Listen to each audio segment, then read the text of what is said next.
You know the spiel, longtime Spoilerin time listeners. This is the show that fulfills the promise of Cordkillers. If you've only ever watched Cordkillers and you're here for the first time, you're in for a treat. Cordkillers tells you all the important information about what's getting played and where to find it and how to stream it. Here we get to talk about the shows. This week, we're going to talk about Picard, Season 3, Episode 7, Ted Lasso, Season 3, Episode 3, and Succession, Season 4, Episode 2. I'm Tom Merritt. He's Brian Brushwood. Heck yeah, man. You ever hear this?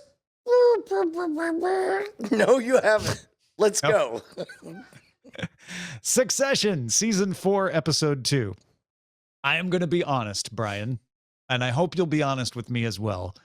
I watched the first 30 minutes of this episode on mute with the captions on while sitting waiting for a concert to start. I then finished the episode in bed, very tired after a long weekend with the audio on. I don't, unlike usual with Succession, feel like I missed anything. Tom, give me back the thoughts in my head because you stole them without permission, and I don't forgive you.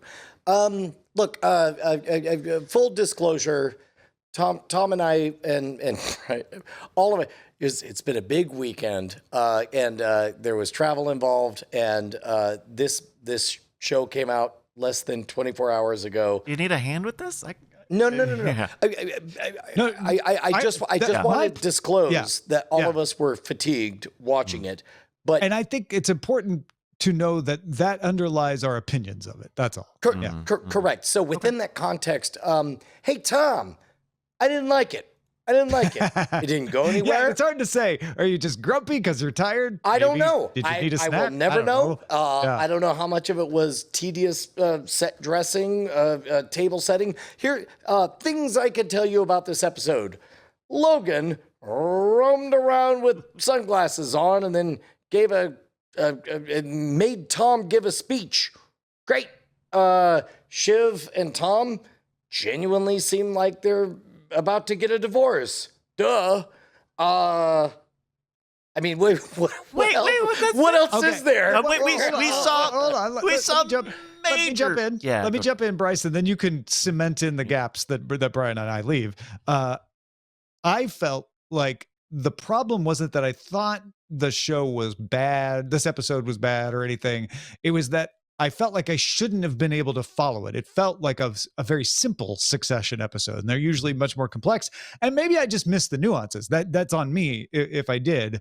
But to me, it was very simple. It was they dangled the idea of resisting the bid, not in their best interests, with the rationalization from the board members that it would benefit, that like, hey, it'll just kick the can down the road for a week or two, and you might get more money. Everybody likes more money, right? And you see Shiv get tempted by this bad deal. I think we're all agreed from the outside, like, don't do it. You see Roman very wisely go, yeah, no, we shouldn't even consider this. It's a horrible deal because Roman actually is probably the most competent of the three of them. We found that out over the past couple of years. Yeah. And then you see Kendall originally side with Roman, but do his Kendall thing. And later on, after Dad comes in and apologizes, which was a very sincere sounding apology, but also probably very manipulative. So they're not wrong to be mad, but they're mad for the right reasons. Kendall then flips over to like, yeah, let's F Dad. And suddenly it looks like they're going to do the bad deal. To me, that's kind of the whole episode right there. Bryce, I am certain that we missed a lot of nuances. Basically, Tom and I are disclosing our fatigued state. I thought I was under fatigue too. Bryce also is just as tired. Correct. So we're not. However, Bryce is younger, healthier, and better than us. He has more neurons. So, there was also the threat of Logan's side piece trying to be a news anchor. That was a little B plot of like how to let Logan down, that she's not good, and everybody laughing at her video. I'm certain that's a play. I am certain that is a gambit that Logan is on purpose allowing to happen to lure people. But he also wants to keep her happy. I think that's true too. I do not believe that. I do not believe he has any commitment to her whatsoever. I believe I didn't use the word commitment. I think he saw an opportunity to say, I can use this as a weapon, and it also keeps her happy for me, which is beneficial to me too. It's a big power play. If you're about to move into a news organization and say, hey, I want to make my girlfriend an anchor, that's a power play, even if it's not a good Well, and I love that moment when Tom's like, she would need to start off the radar somewhere, and he says, that's a great idea. And you get that nonverbal like, oh, you mean it. You know what? Okay. Oh, dang it. You're going to make me decide this was a good episode because the whole back and forth with Logan where he confronts Tom about like, what do you think? And then Tom tries to give a non-answer. And Logan's like, oh, I don't know. This is your show. And Well, she could use some time. I'm like, what does that mean? Yeah. Well, and also, this might be a really good episode. All of a sudden, I'm realizing the running thread where they're like Roman's been texting Dad, and he's like, just said happy birthday. Like it's not a thing. Here, read the text. Fine, And they're like, oh, it's more than one text, but they can't really find a smoking gun.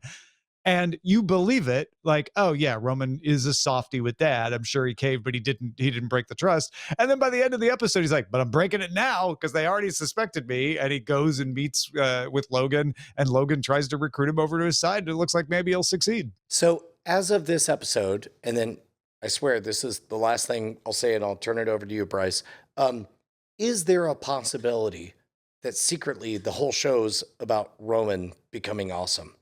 Because everybody has made their play and washed out. Every single character has made their play and washed out. It feels to me like it's ripe for a transformation where Roman has a Tony Stark-like revelation and becomes awesome and confident and right. That's how we start season 1, right? Is we learn, Roman was in charge of stuff, and then he had to get out of there. He was not doing it right. Right. Which would make the whole thing a redemption arc. Or would it? I mean, we see... Or Connor. Connor president, Roman vice president. Oh, right. We also get the comic side story of Connor's wife not realizing that she really doesn't want to marry him and ditching him, but then showing up at his apartment by the end. She just doesn't want to get married. She's fine with Connor. Yeah. But she really wants the money. But Connor wanted to get married for looks. Well, she wanted to get married. Willow wanted to get married for money. She had the Broadway show. Yeah. There's a good bit of play also with what's his name? The son. Kendall. With Kendall, where what motivates him isn't anything his father says. It's the Gojo guy calling him and say, no, hey, I'm putting a fence right here. Don't ask me for more money. I'm telling you I'm going to break the deal. And similar to the Walter thing from the very beginning of the show, where he was like, you're not cool enough to buy us. You have to give us stupid money to buy us. And we just saw the whole thing with the Pierce auction. So that's why I see the idea of the other son, Connor. No, Kendall. No, the Roman. other Roman. This is great. I've got all those neurons firing. Yeah, very rarely am I the guy who remembers all the characters' names, so this is very fun for me. And so I think it's more of it repeats itself, right? These don't seem to be characters who learn a lesson. They keep getting out of line and keep getting whipped back into place. Is this a Game of Thrones, or is this Family Matters? I honestly don't know, and I think that's one of the things I really like about it. It's like it would be deeply unsatisfying if Kendall came back from the dead. Like Kendall's dead. Like he made his play. That was one of the stories, and he knows he's done. And so as a result, he's a chatbot noise generating machine. He like when they're describing the project that they want to do, he's like he's got a huge skeleton in his closet that could be used against him at any moment too. Right. Like a literal skeleton too. And the other kids know it now too after last season. Yeah. Okay. Let's reduce this episode to what did we get this episode? What we got was Logan Roy gives I think this might have been the first time we've seen him give an inspiring speech to his team, to act like a leader and to see people rally around him. The implication being he used to do this more often. Correct. So this is the old Logan show. Exactly. Like as it was presented, it was like, he's back. That kind of thing. Kendall's out. Shiv is distracted with Tom. Neither of them know what's going on. I suspect Greg is a beast in the making. I suspect Roman is a beast in the making. Is Connor going to be president? He can't be president, right? Oh, no, he's not. He's not going to be We president. can't have a President Roy. Where do we want Connor to go? No, Connor's just going to use his 1% of whatever stake in a company. He will be a kingmaker, right? He'll be a kingmaker. But what does he end up with at the end of the story? I don't know. Like his own super PAC, his own. He always ends up failing upwards. So yeah, whatever that is. He'll be like a fundraiser guy. He'll be party chairman. He could be party chairman. Yeah. That would be a perfect Connor position. Like, and it's nothing. Lots of influence, no power. I could just throwing it out there. Right. I could see Tom screwing it up so bad that Logan has no other option than to just throw it to Connor. Ooh, Connor. Wow. Yes. Much to the horror of everybody. Of everyone else. He's the son that has always, never totally betrayed him because I ignored him for so long. Yeah. I don't know. Interesting. It's a good show. Yeah. That is Succession season 4, episode 2. Let's talk about Ted Lasso season 3, episode 3. I'm starting to believe that you're right, that we might see them make a run at the title. Like they're scoring points, whether by ties or actual goals in this game. Now, Brian, Tom, what'd you think? When you say that I was right, and you're beginning to believe that maybe they would win, is it the fact that they went story will be about them trying to win? Yeah. From last place to 4th place is in a very quick montage. Yes. That really was just a way to set up your opinion on the entire episode. Like, what do you think? Okay, so I'm going to get into a very, very brief sojourn into marketing talk here. One thing. Hold on to this. Brittle things break. When it comes to a business or a franchise or a team, what you want is for everybody to know what the team as a whole represents as a single character. Businesses, this is some Wizard Academy stuff, businesses sometimes slide into guru-itis, which is everything is all about one person. Think Anthony Robbins or whatever. The problem with the whole organization built around one person is that it's brittle, and that can break if the person gets distracted or not focused or what have you. So rightly, we have seen Jamie Tart go through the crucible and go through the Ted Lasso engine. We are in the middle of seeing Ted Lasso get distracted from his own core values. And instead, everybody is leaning into they're doing steroids. They're engaging in guru-itis, literal guru-itis, complete with the bowl and the meditation and the whole 9 yards or whatever. They're literally worshiping this one guy. Brittle things break, and it's not going to hold. It's great that it elevates the team, but we are about to encounter some difficult things where everybody needs to realize that the magic of the team is not in any one person, because that's what we had in the beginning with Jamie Tart. Ted Lasso rightly broke Jamie Tart, and Jamie Tart is the only one carrying the water for the fact that, hey guys, this is unhealthy what we're doing. What we need to do is be a team.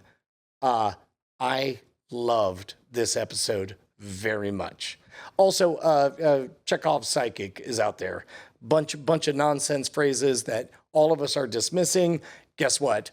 Gus was The about to be green pregnant. matchbook. I got very excited when the green matchbook showed Yeah, up. yeah. Yeah, that's because that's what that's for, is to get you to be excited when the green matchbook shows up.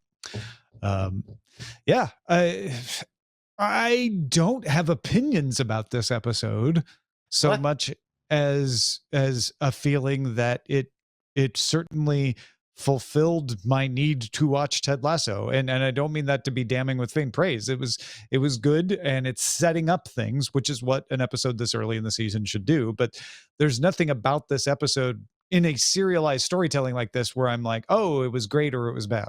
Last thing, and then I'm going to kick it to Bryce for opinions. But to my guru-itis moment, the fact that they played Jesus Christ Superstar when Yes. Zava kicked a goal, so on the nose. So on the nose. Bryce, how did you like this one? I'd actually say this episode won me over because of all of this. Okay. I was really upset about 10, 15 minutes into this episode, right? Zava this, Zava that. Oh my god, oh my god, oh my god, oh my god. Everyone for an episode and a half has been telling us how great Zava is. This guy we've never heard of before, never seen at all.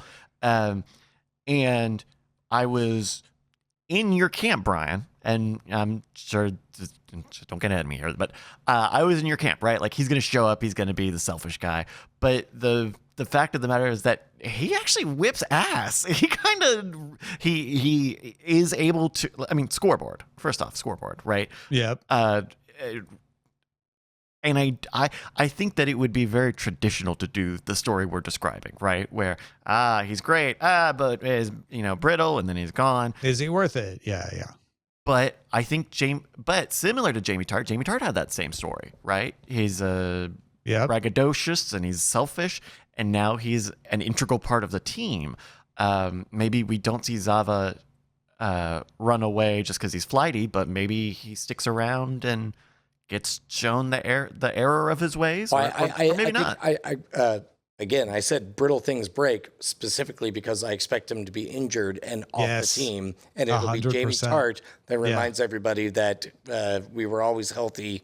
We just did steroids for a little bit. Yeah. Also, shouts out to number one, Jesus Christ Superstar, but also that awesome fake English Italian song that they played in its entirety. That's an actual song too. Yeah. From the early 70s. Yeah. So good. I think it was back in the 50s, maybe. I don't know. Was it 50s even? Yeah. Oh, yeah. It sounds Dylan-esque. For those who don't know, there's an Italian artist who realized that American songs were popular in Italy, so he just made up lyrics that sound vaguely like English. They're not English. It's great. Yeah. Good episode of Ted Lasso. And the event was Zava shows up. How does he affect the team? And then you get a little bit of Keely's story, not much. Just that maybe her friend, who's kind of brilliant, is also kind of a problem. Well, maybe in the future. That's worth noting because both the team and Keely are relying on steroids. Like, they're relying on people who are not themselves. When we're things. talking about a sports show, using steroids as a metaphor is confusing because people in sports actually use steroids. So to be clear, we're saying metaphorical steroids. Correct. Metaphorical steroids. And are they steroids? I mean, Zava is on the team. Yeah, I know he's selfish, but so is Jamie Tart, so is Kent Roy. Like I'm just gonna say, but none of the individual players are playing like they would normally play as a unit, as a team, come together with a singular goal. Instead, they're playing to Bryce, I know the answer is no, but have you ever seen Teen Wolf? Which one? The very first one. Oh, yes. Good question. No, I didn't. Have you seen any of the Teen Wolves? I saw some of the MTV one. Yeah. There's a basketball I'm sorry, team. is there an opinion with this judgment? Oh, sorry. Very quickly, once the Teen Wolf reveals he's a awesome Teen Wolf, the basketball team figures out, oh, I know the answer. Just throw Teen Wolf the ball. And like at one point in the montage, dude is just eating an apple on the court because it's like, why bother? That's the moment we're experiencing right now. Just kick the ball to Teen Wolf. And of course, in Teen Wolf is not available. And then the team has to be a team. I suspect that's what's coming up. That's so dehumanizing to Zava, though. Like, to call him a wolf? To say that he is steroids. I mean, the whole point of the show is bringing people in, you know? It's not like he did immediately crowd out Ted Lasso and take over the job of Ted Lasso for Ted Lasso. They also the magic trick of Ted Lasso is going to be convincing you that Zava is the one person that even Ted Lasso can't change. Riddle things break. But I'll take the over. Zava's going to get injured, guaranteed. But can Ted turn Zava into a team player by the end of this? No. That is Ted Lasso, Season 3, Episode 3. Let's move on to Picard, Season 3, Episode 7. This episode of Next Generation is called the Invading the Ship episode, where someone gets on the ship and the crew has to fan out and be a little disconnected to stop them from taking over the ship. And in the end of this episode, they lose.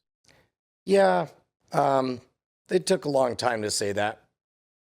I mean, that's what those kinds of episodes always are, though, right? It's the tension of like, you know, how it's going to go down. Usually with the Next Generation, the crew prevailed. So I guess it was a little different that they didn't this time. So absent that, what else did we get? We got a cameo from Tuvok. From Tuvok, although it wasn't Tuvok. It was a changeling pretending to be Tuvok. Which it was made nice me to feel see him. cheated. I didn't. That's the advantage of having changelings, is you can bring in characters without having to force them in. Yeah. It was all right. So here's the problem is now I've set my expectations for it to be as good as everything that came before it. This was very much a connective tissue transformatory episode where it's like we have to change the rules. Now we're about to, spoiler alert, next week we're going to do a Die Hard. They needed a setback. Yes. They needed a setback. This is the episode that gives them the setback. On the one hand, I still didn't like episode 2 more than I didn't like this episode. 2 was the one that made me think, maybe I'm wrong.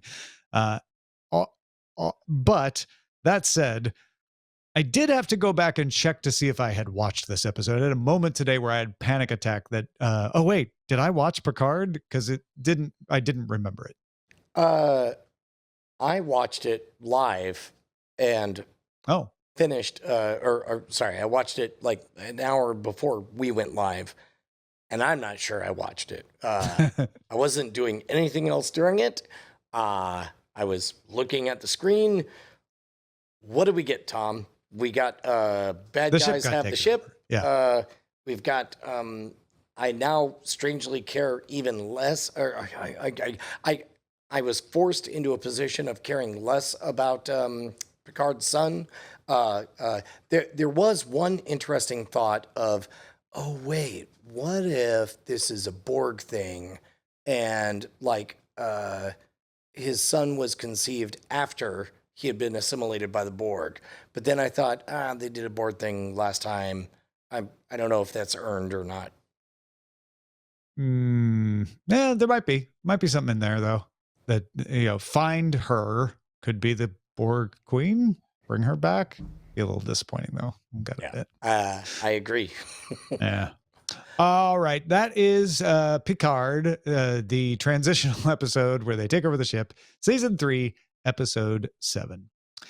That is it for us this week. Thank you, everybody, for being with us on Spoilerin Time. Saw a lot of folks this weekend at Brian's Founders Day event that talked about how they watch Spoilerin Time. Some people watch them later. Some people watch them in order to become interested in a show, not worried about being spoiled. However you end up here, we thank you for being here.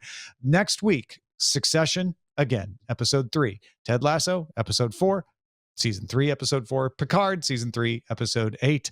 That is it for us. Get these episodes early. If you don't already get them early, get After Talk. Get your own personal lifeline to the show at patreon.com/Cordkillers. Spoil you next time.